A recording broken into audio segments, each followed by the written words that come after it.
Hey guys, let me know in the chat box if you can hear me and if you've got good visual. Give me a number 2 if sound and video is good.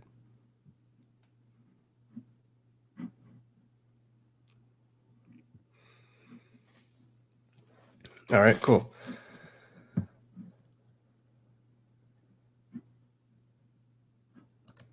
So we'll kind of give it another couple minutes here for people to get in the room. We actually had I think we had 85 people actually sign up and register for this webinar.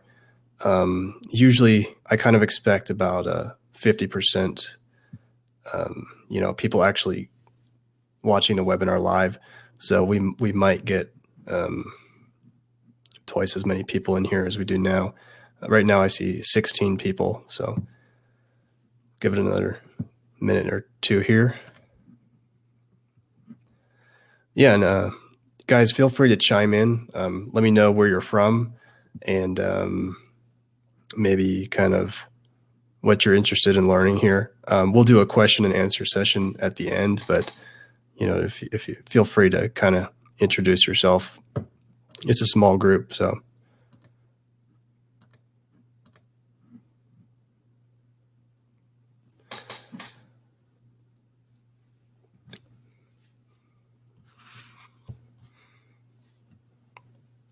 Okay, so we got Annie from British Columbia. All right. Lots of earth and building going on up there, a lot of natural building.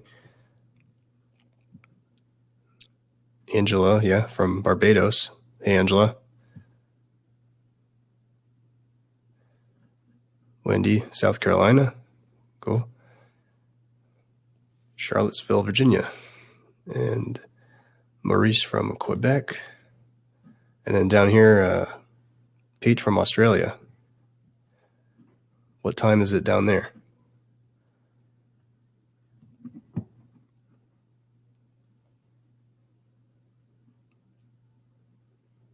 Cool. All right. Well, people will keep rolling in here, but we'll get started. I have just a couple announcements here, mostly about workshops. So actually in this webinar, we're going to be talking about the past couple workshop experiences we've had down in Florida. And I'm going to announce the next workshop. We have a workshop we're going to do in Costa Rica. So that's my next big project. And actually, I'm going to pull that link up right now. I'm going to pull up the links for the next Florida workshop and the Costa Rica workshop. So for all you guys here on this webinar, you're the first ones to hear about the Costa Rica workshop.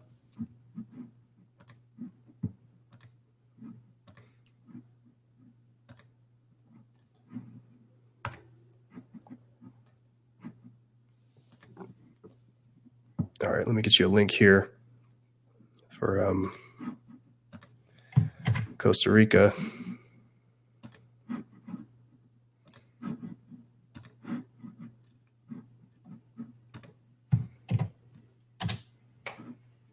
All right. Okay, just posted that in the chat over there. And just to summarize this, I'm not going to talk a whole lot about it because all the information is on that page. There's pretty much covers everything. But it's going to be, check the dates here. Okay, it's going to be in Puerto Viejo, Costa Rica. That's on the east coast of Costa Rica. And it's November 6th through November 10th.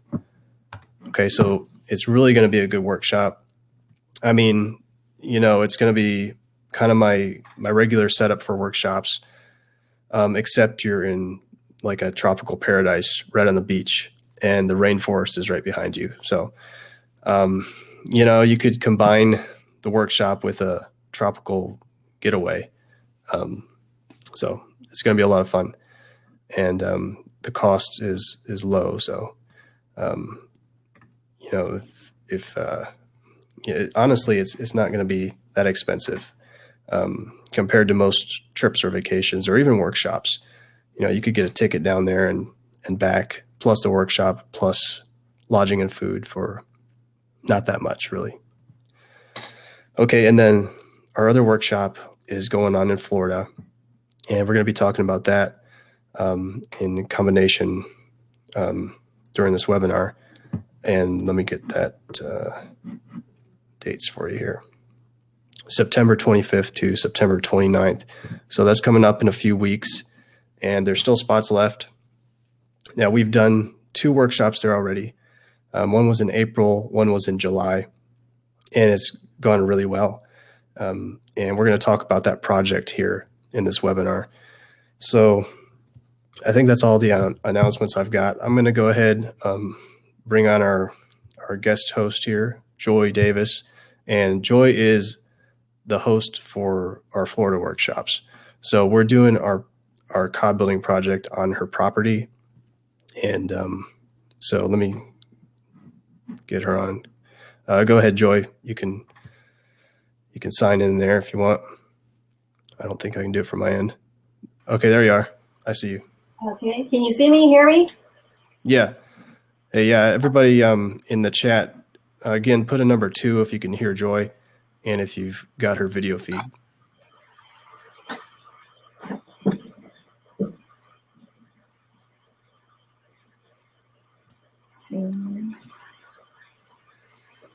All right. Okay. Wonderful, wonderful. All right, very good. Okay, well, thank you. Go ahead, Alex. Yeah, well, I figure we'll just kind of have a conversation here, and we'll kind of go through sort of the process we went through of, the concept of your building, maybe the reasons why you want to build it, and the procedure we went through to get started. So right now the building is currently sort of halfway done, and we'll be continuing the walls in the next workshop. But is there anything you'd like to say to get started? Yes, actually, if you don't mind me hogging up a few minutes here.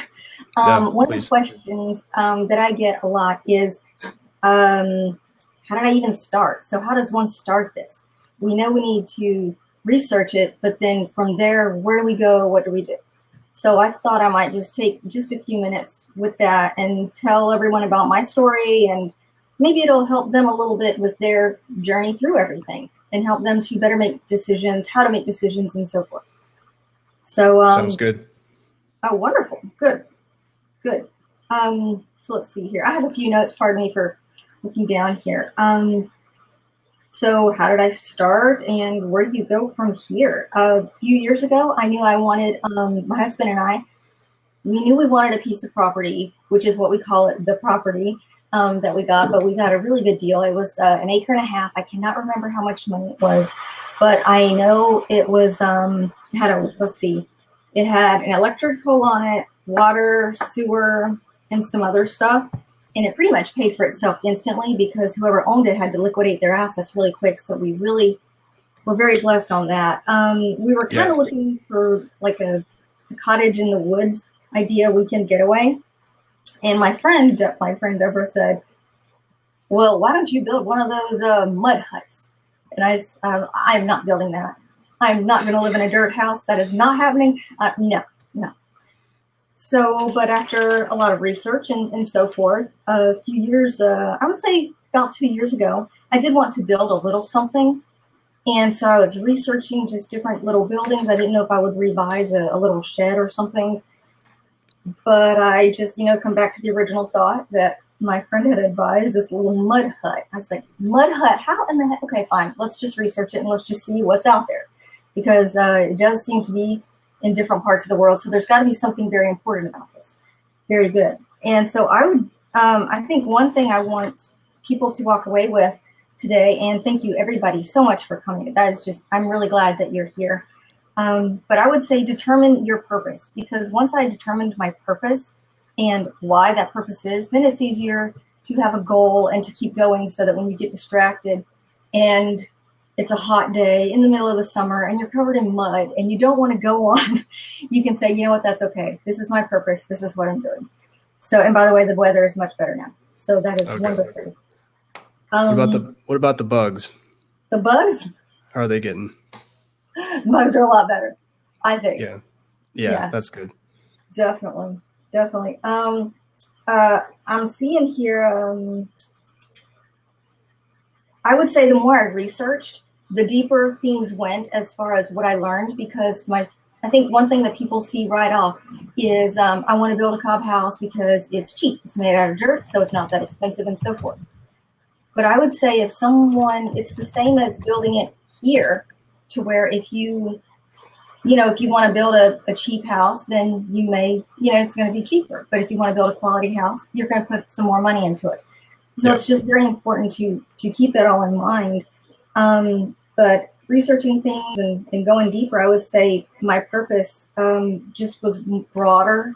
And let's see, I learned that there's like minimal footprint, the strength I'm very impressed with, the longevity. This material, earthen material, cob, and so forth, has proven itself through history. And I think that is what I am the most impressed with all of it.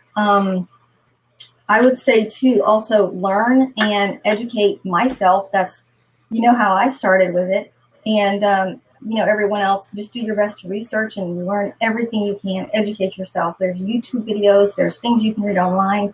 Alex has amazing stuff all over the place, really. So there's so much good stuff and good information he has. He has some courses, and it's so detailed. It's down to, I was really thinking about this, it's down to the J bolts. That's how detailed his courses are, which I'm very impressed with. That's what I need. I need to know to go to the store and buy, like 23.5 J bolts, or not really 0.5, but to go from there. And let's see, and explore, try it. I'm seeing that people aren't getting out there and just trying it. So take a tarp, get in your backyard, get a bucket, get some clay. You can buy it for about so much for a 5-gallon bucket. Get some straw. It's just a little bit here and there, and I have some tips on that as well, because you don't need to buy an entire bale of hay to start. But just get out there and step in the mud and try it and go for it. And I would say that's kind of how I met Alex. Is I went to my first workshop, and I don't know if you thought I was weird or what, but I was like, Alex, can you look at this? I have something to show you. And of course, you don't want anyone to think you're weird, but finally I'm like, okay, this is what I have, and I need for you to look at it and tell me, is this good? Is this bad? What is it? So Yeah, I remember, what did you brought a block of cob or something? Yeah. Yeah, as an attempt of a block or Adobe block or something, but I just. Well, that's how you learned. Yeah.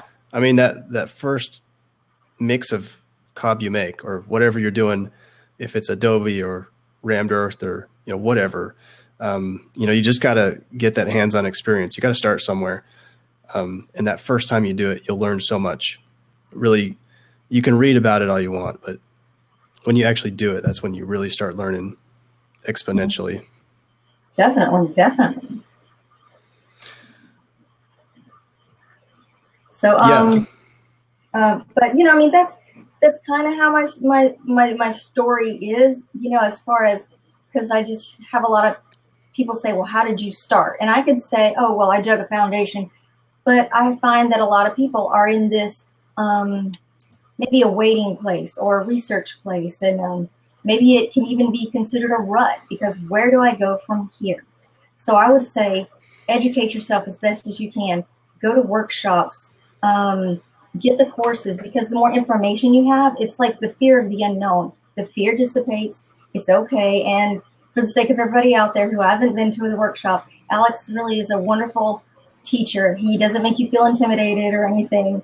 So going back to my block, if I could just give an example of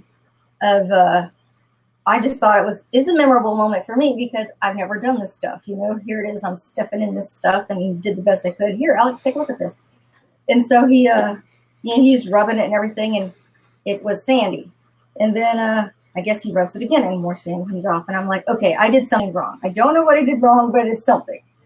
So come to find out, I had way too much sand and way too much straw. But it's good to have that feedback. That way I know to go home, I know how to fix it and all that. So, that's just kind of a little bit of my story, and I hope that it can kind of help people go from there. And I think that's when I actually determined, you know what, I really do want to build. I really do want to build something, even if it's just not a tiny house necessarily, maybe a she shed or a hangout place. That's what I want to do. And I think from there, it just sort of morphed into a cottage. So I think that's wonderful. I'm really excited to see what it all turns out looking like. Yeah. Yeah. I mean, you started with a lot of small projects, which is a really good way to learn. And I Yes, recommend that's that too. Yeah. It's really not a smart idea, I think, to jump into building a house as your first project. yeah, that's true. I did it. I did Yeah. several small things first. Yeah. Um, I like how you brought up that people need to get over their fear if they want to do this. And, one of the things people do need to do, of course, is take courses. But at the same time, a lot of people are also fearful about starting the process because of the building codes and regulations, and people they don't understand them, don't know how to work with them, or the codes and regulations are just too strict. So that kind of turns a lot of people away, I think. And Right. that's our biggest stumbling block, biggest kind of issue with the earth building, the natural building, is the building codes. And this webinar is not really about building codes, and I can't honestly give you a good straight answer on that, because there is no real straight answer for that yet. You mean as far as Cobb is concerned, building codes for that? Yeah. There's no official building code.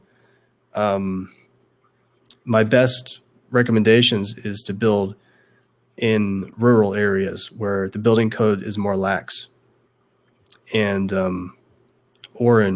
mean, that's speaking of the United States anyway. Other countries are, they're all different. Same here. It's like every county is different. So it's really a case by case kind of thing. There's really no straight answer for that. I've written some articles and an ebook on the topic. If you want to delve into that more, or in the question and answer session, if you have other questions regarding that, we can try to cover that too. But yeah, you mentioned that, and I just thought of it, and somebody brought up that question in the chat box, so I thought I'd kind of cover that issue because I know it's a hot topic. And something I've noticed also is every county is different, and building outside the city limits is, I personally think, recommended as well, because inside city limits is different than outside city limits. So if you haven't bought property yet, I think it's important to note just different things and how do they classify things. So for instance, where I'm at, best that I understand is it's okay to build a shed, which is what we're building as far as everyone is concerned. Because it just, I know some, I forget what it was. Some counties have, like, let's say you can't build bigger than, I don't know, let's say 10 by 20. So one guy built a house that was like 10 by 19, and he made it into a house. And I thought that was pretty impressive. And because stuff like that, you don't need like permits for, as long as it's within a certain thing. But I think for ours, as long as it's considered a shed or a workspace, then it's good to go. Yeah. I've read some codes where you can build between 120 to 200 square feet interior, but they also have limitations sometimes to where you can't put electrical wiring or plumbing through that building. Then you technically have to get a permit. So, there's a lot of stuff preventing this type of building still.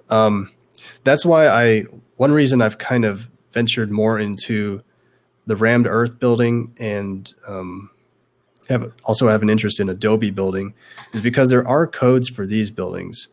And they have the exact same properties as Cobb. So Adobe, rammed earth, and Cobb have the same properties. They're just using the material in a different method of construction. So if you really wanted a cob house and for whatever reason the codes and regulations prevented you entirely, you could always look at the other options of adobe or rammed earth, just to give people options.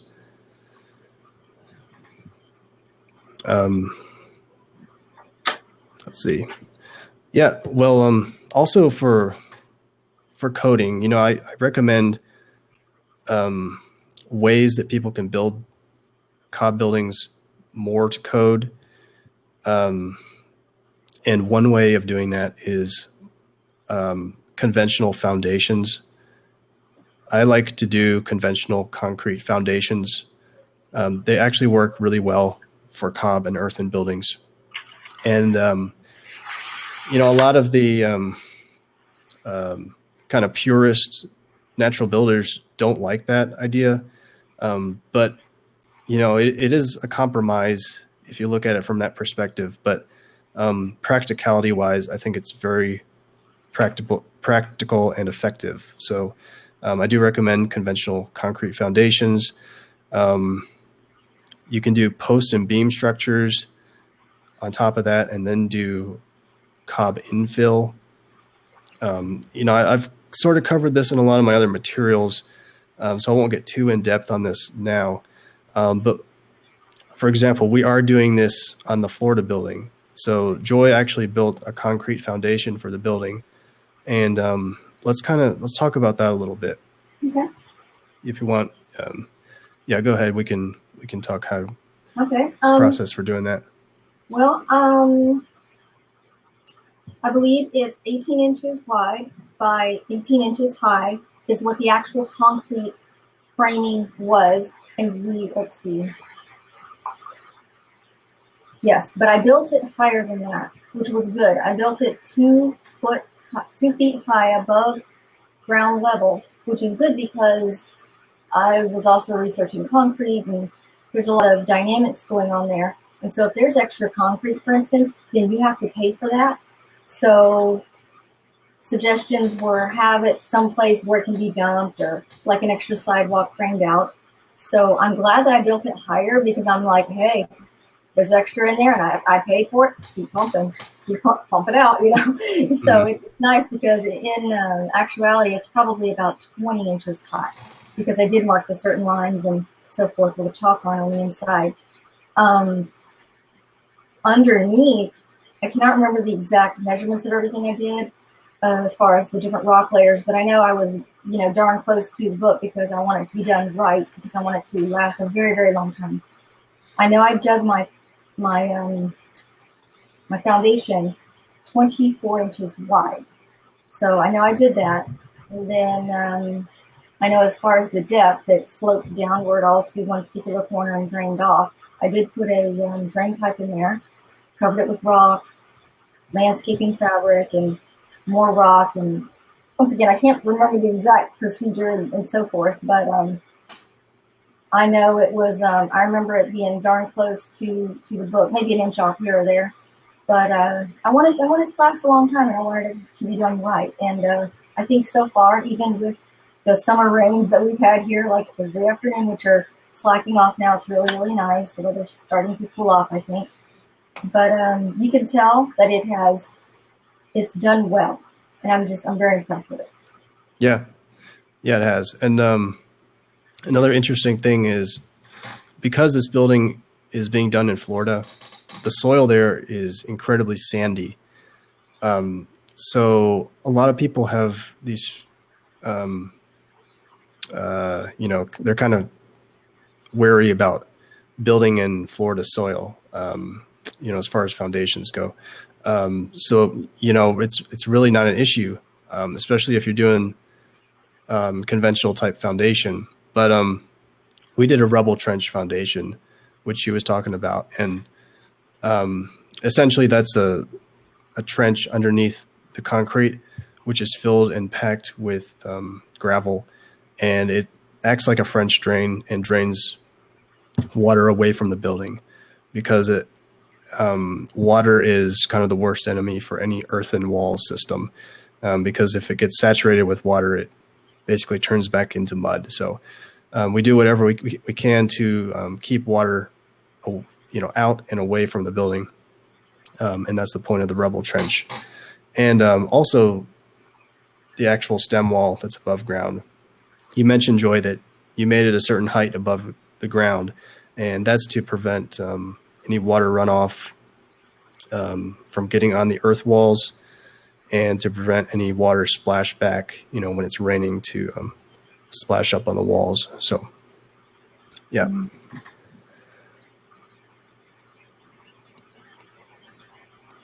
Let's see. Next, I guess, let's see. So we built the foundation, and then the next thing we had to do really was to acquire the soil. Right. So, yeah, that was kind of a big thing, because every time that I've done something in Florida, getting the soil is a big issue, because it's so sandy down there. There's not a lot of clay-rich soil down there. It can be found, but it's not just like everywhere. Like here in Georgia or in Tennessee, it's just everywhere. But in Florida, it's like you really have to go look for it. So I found that one of the things that's good to say is asking for ball field clay, if yeah. I'm not mistaken. And the people that we had got, the company we had got it from, he asked me a really good question, because he was doing a lot of dirt roads and so forth. And he said, do you want it more, I think he said like more sandy, gritty, or not gritty, but he said like more sandy or more sticky. And so I was like, aha, sticky. Yeah. So let's go with that. And it ended up being really good. Yeah, I remember that first batch you got of that ballpark clay, or ballpark soil, whatever it's called. Yeah, that was pretty good stuff. And then that second load we got was also really interesting. So we've talked about this a lot at the workshops, but making sure that you select and test your soil before building is hugely important, because if you get the wrong soil, then your mixture is just not going to come out adequately. Like what I like to do is do a lot of testing before actually building the building. So we'll do test bricks, and if you have the time and resources, I even recommend doing a whole test wall, because you might make the bricks and they might not show any signs of cracking or any weakness. But when you use that same mixture on a larger piece, then it can show the weaknesses of the material. So that's happened. We've seen that, Joy, with the walls, and they'll get those cracks. Mm-hmm. So you really should spend a lot of time on testing before building any kind of a real structure, like a house or whatever. I would say, as far as walls, if I kind of had to do it over again, I think I would have tried to do maybe some kind of garden wall, like around a tree, or just something like that had a bit of width to it, as far as length and width. Yeah, that's what we're talking about. Yeah. Height, but that way you can see how it's working and cracking and so forth. Yeah, exactly. Yeah, when you have something of that size, then you can really see accurately if your mixture is really good or not. Because I've had a number of experiences where we've started building the building, and then we've gotten so far, then the cracks appear. So you don't really know until later sometimes. Mm-hmm. But to get started, make the test blocks. Like I'll just make blocks so big, or something like that, and that's a good way to get started, at least.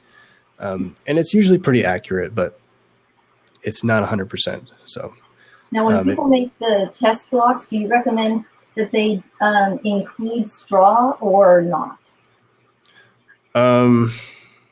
sometimes, I don't know, sometimes I feel if you make the smaller blocks, that if you add the straw in there, then it gets a little too dry. Really, if I make the test blocks, personally, I just don't even add the straw in there, because what we're really looking for is a cracking. And whether the straw is in there or not, the cracking's going to occur. So maybe, I guess, easier to see the cracks without the straw. I guess identify Yeah, them. that too. Yeah. So yeah, and then another thing that was interesting about your project was it was really hard to acquire any straw down there. So Yes. we've actually ended up using hay, and hay is not recommended. Hey. It's, it's like a big misconception with cob is people think they can use hay as an alternative, which is kind of a faux pas for cob building. But we decided to actually test it out. And, so far, to be honest, it hasn't made a lot of difference. It hasn't degraded the quality of the cob. The tensile strength of the hay is not nearly as strong as straw.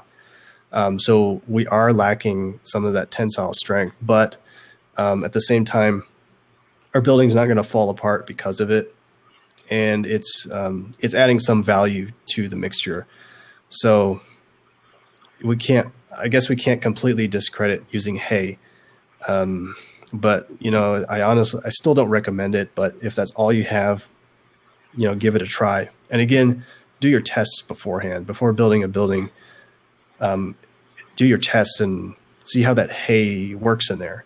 And if you do a small project with it and you see it doesn't work, then hey, at least you didn't build your whole building and it ends up having issues. So Right, absolutely.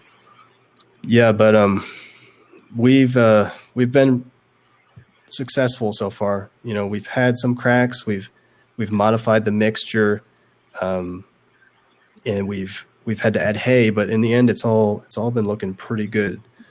I wish I could pull up pictures and show you guys on this webinar, but I don't seem to have that capability. At least I haven't figured it out yet. But there are some pictures. I think I have them online. I'll have to get that up if I don't. Are they on the Facebook page? Yeah, I haven't. Maybe they are on my Facebook page. Go on Facebook and look up this cob house, and Well, I you know might. one of them is on the advertisement of something because there's a group shot. Yeah. So that's one of the pictures. Right. Let me get that link. I think I put that up, but let me throw that in here again.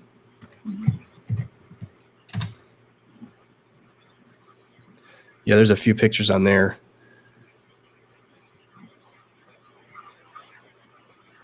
Mm-hmm. Well, we can work on getting some more pictures out as well. Definitely. Yeah. Mm-hmm. Yeah.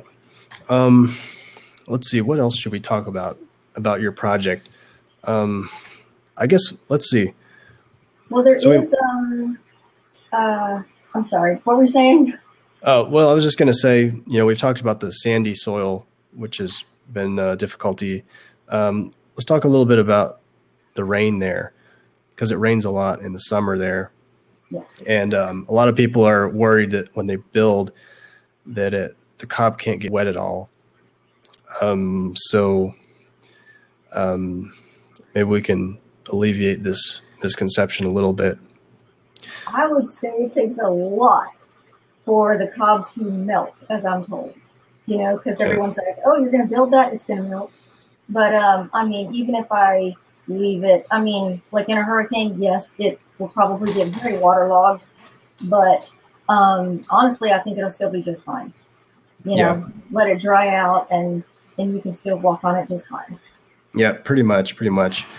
So it takes a lot of water to saturate that cob or whatever. If it's adobe or rammed earth, it's going to take a lot of water. I've seen videos of people spraying walls with a pressurized hose, rammed earth walls with pressurized hose, and the water just comes right off. It doesn't even hardly soak in. So there's really, you don't have to be so worried about this. And this is one of these things you'll learn as you go, as you start building, kind of how much it can take. It's a good idea to cover up your walls, at least like the top of the walls, if you know it's going to rain, but it's not really going to damage them. If it's going to rain for like 3 days straight, definitely it's a good idea to cover up the walls. But if the walls get rained on overnight or something, it's not going to be any kind of real damage. The worst thing that's going to happen is it'll slow down your progress of building the next day.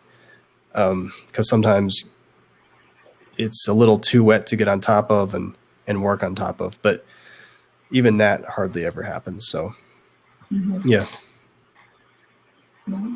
I do know, I guess changing topics a little bit if you don't mind. Sure, go ahead. No, go and ahead. I think it's important we can discuss this and everyone can hear it as well, and that way they understand it's just part of building and what we had kind of decided to do is when I got my quote and so forth for the stem wall, that's all I wanted was the stem wall, because I wasn't quite sure what I wanted to do with the inside. To me, there was a lot of different variables going on. Did I want a concrete floor? Do I want to do layers of rock and maybe a clay floor? I really don't know. And even to this point, I still don't know. So, but I was thinking our walls are getting, a good halfway up and so forth, where, the windows are cut out and they're ready to go. So, I mean, not as far as the window sills, but as far as the framework itself, that's ready to go. But I was thinking, which is something I've been wanting to kind of get your opinion about, is maybe if we're going to have a concrete floor, maybe now is a good time to do it so that the concrete truck doesn't have to back into a window, so to speak. You can just kind of, unload however he needs to unload.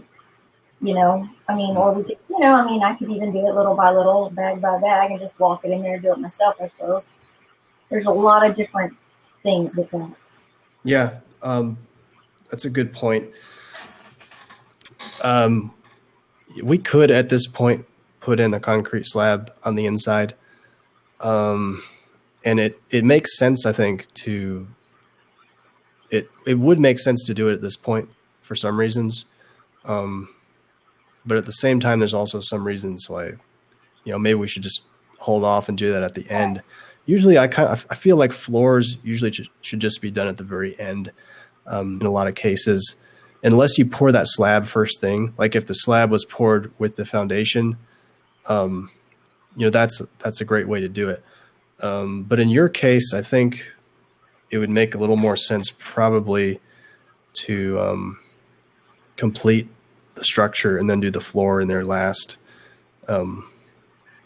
Maybe even, I'd probably get the structure up, put the floor in, and then do the finishing on the walls, or vice versa. Maybe finish the walls and then do the floor, because when you're finishing the walls, usually you get stuff spilling all over the floor anyway. So right, and dirt is always falling. So yeah, you could put in a layer of gravel at this point, and I don't think that would get too hurt or messed up. But actually that's probably not a good idea, because as we're building, a lot of dirt's going to fall in there and it'll just clog up that gravel anyway. So as long as it's going to be dirty in there, probably hold off on the floor, I'd say. I was thinking about, because as we trim the walls, some of the clay has fallen to the ground and just kind of stayed. Some of it I've shoveled out and, filled in a little pothole here or there. But I was thinking of maybe shoveling that out and maybe just trying to just myself tamp it down real good, or maybe even getting a tamper and tamping it down. Well, I guess I maybe remove a few inches of soil because I think that's part of the process. But from that point on, at least that's a step or two that is done already. And as we work on the workshop, it'll help compact it more as well. Oh, that's true. That's true. Yeah, we're going to have to dig out a couple inches at least of soil in there, because we're going to have to add in so many inches of gravel and all that. So yeah, that might be a good idea. Yeah, I'm not promising that's going to be done before the next workshop. Yeah, no, that not required. That's a lot of work. Have a work day. Yeah, we've only got like 3 weeks till the workshop, I think. So yeah, not on the highest priority list. Yeah. But it is nice though, because even if, I've got a nice tarp over it, it's over the edges and everything. So the other day I was there on purpose during a very, really big downpour for one to see how the tarp was holding up, and it was doing really, really well. So it wasn't catching, rain wasn't getting on the walls or nothing. And as far as the, I guess the air quality in there, I personally feel it's better. Because hot day, you walk in there and you can just kind of feel a little bit of a breeze and the coolness coming from the wall. And I'm very impressed because it's not, hugely high. So just to have even the bit that we do, I'm very impressed with. Yeah. And let's also talk about how we're mixing the cob at the workshop. Yes. Because this is really big, especially, for people who want to learn. So instead of using tarps and feet to mix cob, we're using a mortar mixer. So a mortar mixer is a lot like a cement mixer, but the paddles inside are shaped differently and it mixes and turns it differently. So having a mortar mixer, you can mix cob probably 10 times faster, uses a lot less of your human energy, obviously, is a lot faster and more efficient. So that's what we've been doing. It's working really well. And I've used machinery in the past, like tractors and backhoes. But with those, you make an even bigger batch. So sometimes it's hard to handle unless you have a certain number of people. But we've had groups at the past 2 workshops. What's it been like? Maybe 10 people average working on the site. So having a mortar mixer for a size of people that big is almost perfect. If you move up and scale up to like a tractor or a backhoe, you might want to have like 15 people, 20 people. I'm just curious, why is that? I mean, like, how is that different from the mortar mixer process compared to like the tractor process? Why would one need more people? Well, you get such a large batch of material made, and it's like you got to get it all on there before it kind of dries out. Yeah, I guess that. Yeah. So, well, I know with us, once we get that rhythm going, we've got a few people on, putting cob on the walls, a few people at the mortar mixer, and a few people here and there, and I mean, it rocks. It moves. Yeah, it moves quick. Yeah. Get people organized and on certain tasks, and it really goes a lot quicker. But yeah, having that makes a huge difference. Yeah, I really recommend if people want to do a major project of any kind to get some kind of machinery going. Because once you start mixing by foot, most likely you'll change your mind real quick. Yeah. I mean, that's what everybody does. Forever. And that would be torture, maybe. Yeah. I mean, it's kind of like, it's nice to think about. Like you can just make this whole building and mix the material with your feet. But like once you start doing it, you get tired real fast and you want a different solution. Right. I would say, yes, definitely. Yeah. I mean, I'm really all about efficiency and just getting things happening. That's what we need, I think. As far as earth and building goes, mm-hmm. We just need to find the ways that work best. Sometimes that means making some compromises and doing things with, burning some fossil fuels or using concrete. But, I think in the long run, it's worth it. Mm-hmm. And two, I think the kind of the more efficiently things move along, the more people are involved, the more they learn, the more they remember. And that's what I feel the workshop's all about, is teaching, learning. And then, I mean, from there, if they want to go home and they prefer the foot method, that's perfectly fine. You know, that's their decision. But at least they would have left learning more than they would have, I feel. Yeah, definitely. Mm-hmm. Yeah, just give people the options so they can decide what they want to do with it. Right, right. So, yeah, I guess we're at the point in the workshops now where windows are about to go in. So we're getting the concrete windowsills poured in there, and then we'll keep building up the walls. So it's probably going to take 2 more workshops to get these walls complete. And how big is this building? I can't remember. 10 on the inside is 10 by 14. Okay, yeah. So yeah, 16-inch walls all the way around. Yeah, so that gives you an idea. I mean, it's a pretty small building, but it still takes a long time to build it. But, you know, the rate we're going at, if you think about it, it takes 4 weeks to build the walls. You know, and that's not really that long. You know, we just have to space it out so much because we're doing separate workshops. But, you know, 4 weeks to build the majority of the structure. So that's not too bad. That's true. That's amazing. Oh, Rick asked, what's the ratio for the mix? Yeah, for our Florida mix, that's an interesting story because let's see, the first one we did, we decided that the soil there was just about right to where we didn't have to mix anything together. So we just took the soil straight and mixed it with water. Because Florida has a lot of sand already, this was a possibility to work. And it did work, but it wasn't perfect. So we did end up getting some cracking over time. So we adjusted the ratio to, do you remember what it was, Joy? Was it 1/4? I think the first time we were using a 1/4 sand, the first workshop maybe, and then the second workshop we were doing a 1/3 sand. Well, that first workshop, we got that new truckload of soil. And I remember we were just doing the soil straight with the water. And then, that's right. Yeah. And then the next workshop, we decided to add the sand because we saw the cracking appear. So I think it was a 1/4 sand, I think. But, you know, either way, it's one of those things you just have to test out. So it's going to be different everywhere.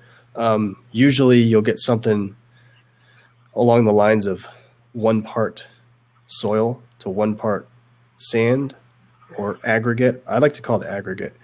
Or you'll get 1 part soil to 2 parts aggregate, or maybe 2 parts soil to 1 part aggregate. It's usually somewhere right in there, honestly. Just kind of keep testing from there. Mm-hmm. And I think I'm just throwing that out there, that I made the mistake at the beginning of getting like a clay sand, and that doesn't work. And beach sand doesn't work, but masonry sand works because it's got the grit to it. Yeah, you want something pretty gritty. Mm-hmm. That clay sand is too fine usually, and the beach sand is too rounded from all the erosion or whatever. It's all just round particles, so it doesn't really stack itself. So even having little pebbles in there is good. Something really gritty and sharp with a whole wide spectrum of different particle sizes and shapes is good. Mm-hmm. Well, I got my rebar in my windows the other day, so I'm excited about that. Oh, yeah? Yeah, in the frames. Yeah. I need to buy a few more of the rebar ties. I think I have 1 more window to put all together, and then I can start with the concrete in the sills. Yeah, I can't wait to get those concrete sills in. It's going to look really good. Mm-hmm. So I think it's going to look really cool. It'll have sort of a modern look to it. Like, yes. more modern industrial kind of look, because we're combining the concrete with the earth. And I've seen that done a lot on rammed earth buildings. It looks really good. Yeah, I'm very interested to see kind of your vision and my vision coming together, and just because I've never really seen a cob house, so I don't really, I mean, I have online, but you know, like up close, personal.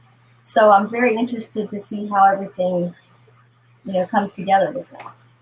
Yeah, me too. I mean, it's gonna be kind of a long-term project, it's looking like, but we'll get it done.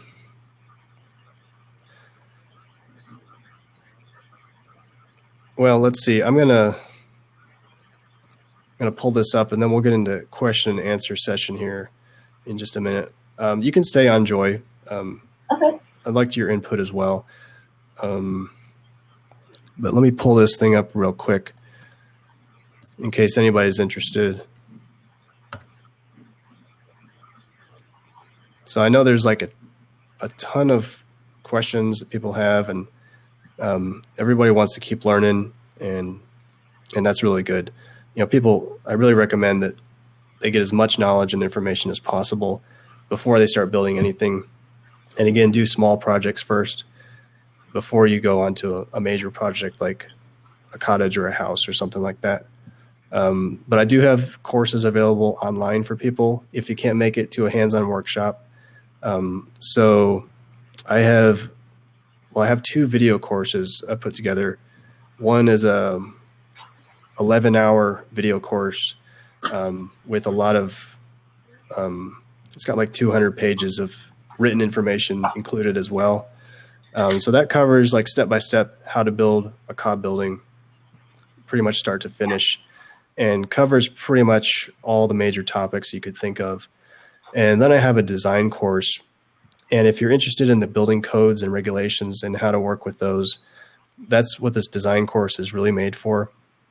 And that's another hour of videos, and it has like, I think it's 120 design documents I came up with, and these are very detailed design documents. We've actually been using these at the workshops. Joy printed them off, and amazing learning tool for people if you're a visual learner. So what I do for you guys on these webinars is I package both of these courses together, and I offer them together for 50% off. So I put the link over in the offer. I guess you guys see it. I don't know. Yeah, you can click on that, get all the information on that if you're interested, and 50% off discount for you guys in the webinar. All right, so I just wanted to put that out there, and any support you guys give is very appreciated. Goes towards my mission of continuing the earth building, cob building, natural building. So yeah, I really appreciate you guys and all your support. And let's do Q&A. So if you guys have questions, go ahead and put them in the chat box, and we'll try to answer those in the next 10, 15 minutes or so. Let's see. Well, Alex, would you mind if I take a few minutes and just talk, while the questions are coming in, talk about some of the projects that I did before I started the Cob Cottage? Yeah. Because I don't want people to just jump in and start their house, because that's, you know, they can run into a lot of complications with that. Yeah, go ahead. Say, whenever I did my very first workshop in October, and so I would say within 2 weeks, I was on my first project, and I did a, what I thought at the time was a bench, which now we call a table. So it's around the campfire, and best I can explain, it's like a big, it's like a section of a cob wall, I suppose, and it's got a piece of granite on top, and you put 2 camp chairs, one on each side, and it's a great table in the middle. And I need to, you know, do a little tweaking on it, make it look a little bit better. But that was my first one. And my second one, I believe, was the doghouse. Because I knew if I can, my mom was like, why are you doing this? It is so hot. It's just for a dog. It's like, but you know what? If I can do this as a doghouse, I can do this as a house. That is why this is so important to me, because it involved every aspect. And I even, as crazy as it sounds, I even put a little window in there so that I can experiment with how the sun comes in and so forth and so on. I thought that was important because that is what happens in a house as well. Yeah, you scaled up really well from the table to the doghouse to the cottage. And yeah, that's a good way to go. Thank you. Yeah.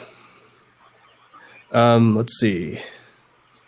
Angela, got your question here. Okay, say the Caribbean's really hot, especially during summer. So would air conditioning be good to use in cob houses? That's a good question. I'm actually kind of trying to figure that out myself because I'll be doing building in Costa Rica soon. So I'm trying to figure out how people design their buildings down there. Air conditioning, I almost feel like, maybe this is more of a low budget option, but building the building kind of open air, maybe at the top, or just having like portable air conditioners. You could do a whole air conditioning system like a conventional house. You can certainly do that, and if you have that ability, I would do that in the Caribbean if it's really hot and humid. That's for maximum comfort.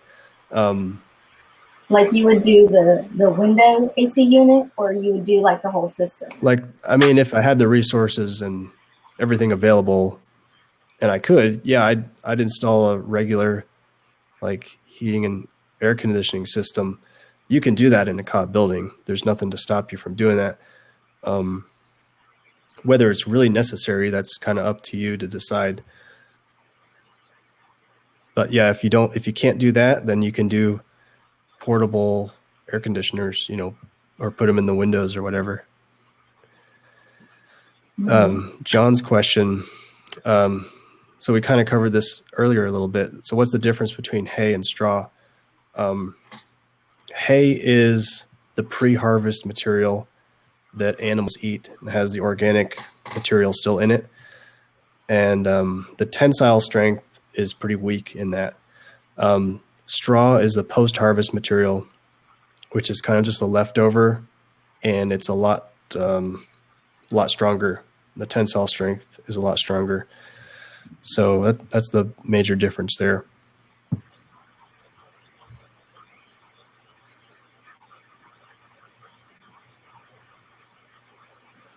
Matthew, yeah, you could use a steel beam to support the first floor. There's really no reason why you couldn't do that. Instead of using wood, just use steel. Sure. You just have to design it accordingly. Heather. On my end, because I was wondering also, if I include a loft, how am I going to do that? Am I going to overlap several beams or what? So that's good for me to know as well. Mm-hmm. Yeah, it's probably going to be more expensive, but you can do it. Yeah. Heather's got a good question. Does cold weather affect the drying process? Yes. So I don't recommend building any earth material in freezing temperatures, because when you get that freeze thaw, like freezing and thawing going on, you get I don't know how you call it, but it's like it doesn't dry and bond the same way, because it kind of expands and contracts continually, over the course of the days. What if it were not freezing yet? What if it was just cold outside? Then technically I think it should be okay, because you just don't want that water in there to freeze and then thaw back out and freeze and thaw back out. Mm-hmm. So as long as it's not freezing, I think it's okay. But it's pretty miserable to work with any kind of earth material when it's really cold out. Yeah. So hardly anybody. I don't think anybody really does it in cold weather unless you're doing rammed earth, because it doesn't have the same moisture involved. It's a pretty dry mix, so I don't think you really have that issue. But if you're doing cob, don't do it in cold weather.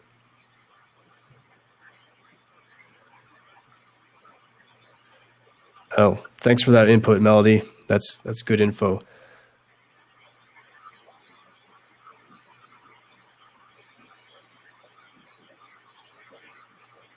Cool. So I assume with Melody's question, if it weren't on the beach, then it'd be like real stuffy and a lot of humidity, I assume. That's what I'm guessing. Mm-hmm. Yeah, I was reading a lot about mosquito nets being needed and so forth. So that is obviously, I mean, as far as I guess in the deeper parts of the area. Yeah. Yeah, well, I'm looking forward to doing building down there. So we have our workshop in November in Costa Rica. And I do want to do a second one on this trip. Probably the maybe first or second week of December. That's undecided at this point, but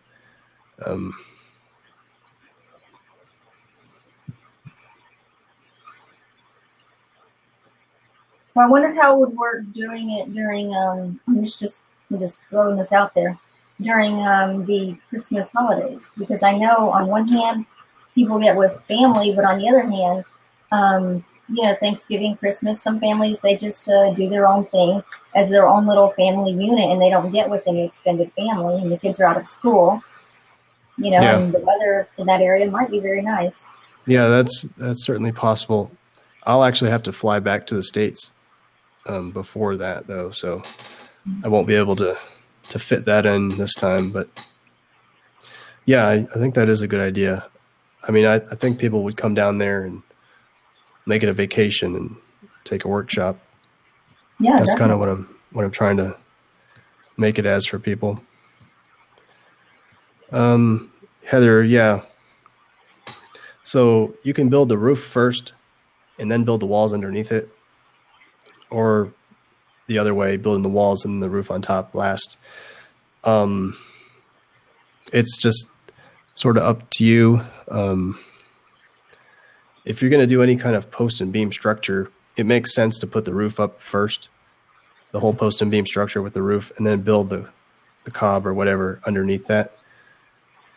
So it just kind of depends on the design of your building. Yeah, they both have advantages and disadvantages. Mm-hmm. Yeah, Melody, the workshop in Costa Rica will be in a town called Puerto Viejo, and that's on the southeast coast of Costa Rica, down near close to Panama. And it's a really beautiful place. It's right on the beach, and then you've got the rainforest right there as well. It's a big surf town, and you get a lot of foreign travelers through there. A lot of expats live there, but really nice place. Is it like right by the rainforest? Because I was trying to look and I couldn't really find these like specific spots, so to speak. Well, yeah, as far as I know, it's right up against the rainforest there. Okay. Good to know. Thank you. So if you have any interest in like ecotourism or anything like that, it's a great place to go. Or if you just like to hang out on the beach, I mean, there's tons of stuff you can do there. But I think I might run away from home. It looks fun. Well, yeah, I might run away and stay there too. Who knows? Yeah, I guess we'll kind of wrap it up here. If you have other questions, you can email me. I'm going to put my email in here real quick.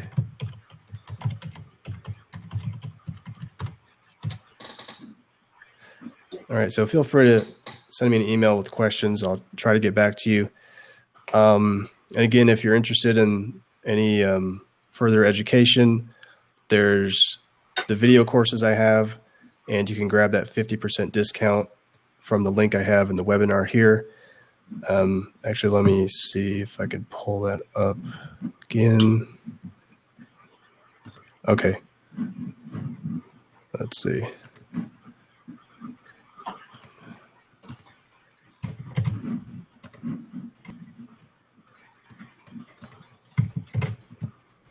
Yeah. There you go. Okay. Yeah, and then we've got workshops coming up. So Florida workshop is the last week of September. There's still spots there. And then the Costa Rica workshop is in November. So let me give you that link as well. Again, for anybody just getting in here.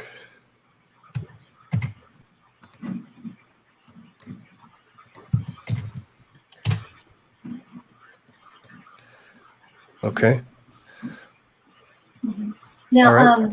I guess I was just off the cuff. I was thinking, for someone that's interested in booking a workshop, is there a certain calendar that you have available? Like, do you prefer to book it like the last week of every month, or like twice a month? Or I mean, and maybe there's not a clear answer for that because your schedule is so hectic and you are, in high demand, so to speak.